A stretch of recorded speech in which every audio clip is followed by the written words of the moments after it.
Hello, ഇപ്പം ഞങ്ങളൊരു cinema കണ്ടിട്ട് ഇറങ്ങിയതേ ഉള്ളൂ കേട്ടോ. ബെത്ലഹേം കുടുംബ യൂണിറ്റ് നല്ല ഒരു മൂവിയാണ്. നിവിൻ ചേട്ടൻ്റെയൊക്കെ പീക്ക് പെർഫോമൻസ് ഒരു രക്ഷയില്ല. അതായത് പടത്തിനെ കുറിച്ച് പറയാനാണെങ്കിൽ തുടക്കം മുതൽ അവസാനം വരെയും ഔട്ട് ആൻഡ് ഔട്ട് കോമഡി മാത്രമേ. അതായത് ഓരോ ഡയലോഗിലും തിയേറ്റർ ചിരി മാത്രം. അതായത് ചിരി കാരണം ചില ഡയലോഗുകൾ മിസ്സായെന്ന് പോലും എനിക്ക് സംശയമുണ്ട്. ശ്യാം ചേട്ടന്റെ ഒക്കെ പെർഫോമൻസ് നന്നായിട്ട് എടുത്ത് പറയേണ്ട കാര്യമാണ് കേട്ടോ. നല്ല രസമുണ്ട്, നന്നായിട്ട് ചേട്ടൻ ചെയ്തിട്ടുണ്ട്.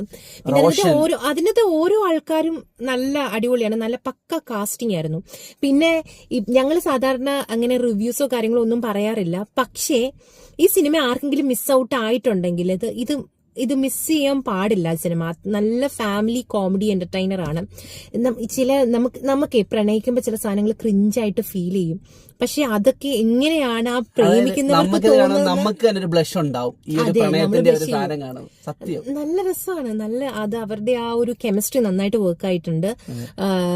നിവിൻ ചേട്ടന്റെയും അമിതയുടെയും ഞാൻ ഈ വർഷം കണ്ടതിൽ വെച്ച് എനിക്ക് ഏറ്റവും ബെസ്റ്റ് ആയിട്ട് തോന്നുന്ന സിനിമ ഇത് തന്നെ. കാരണം കോമഡിക്ക് കോമഡി, സെന്റിമെന്റ്സിന് സെന്റിമെന്റ്സ്, ആ ലവിന് ലവ്, എല്ലാ സാധനങ്ങളും ഉള്ള ഒരു പടം. ഭയങ്കര അടിപൊളി സിനിമ. അപ്പൊ നിങ്ങൾ എന്തായാലും ആരെങ്കിലും ഫാമിലി ആയിട്ട് പോയിരുന്ന മിസ് ചെയ്തിട്ടുണ്ടെങ്കിൽ മസ്റ്റ് വാച്ച് ആണ്. നമുക്ക് ഇത്രയും നല്ലൊരു സിനിമ ആരും മിസ് ഔട്ട് ചെയ്യരുത്. അടിപൊളി സിനിമ, വർത്ത് വാച്ചിങ് ആണ്. നമ്മുടെ പൈസ ഒരുപാട് നന്ദി ഇതുപോലൊരു സിനിമ ഞങ്ങൾക്ക് തന്നതിന്. Thank you so much. അടിപൊളി പടം ചേട്ടാ, നല്ല സിനിമയാണ്. Thank you.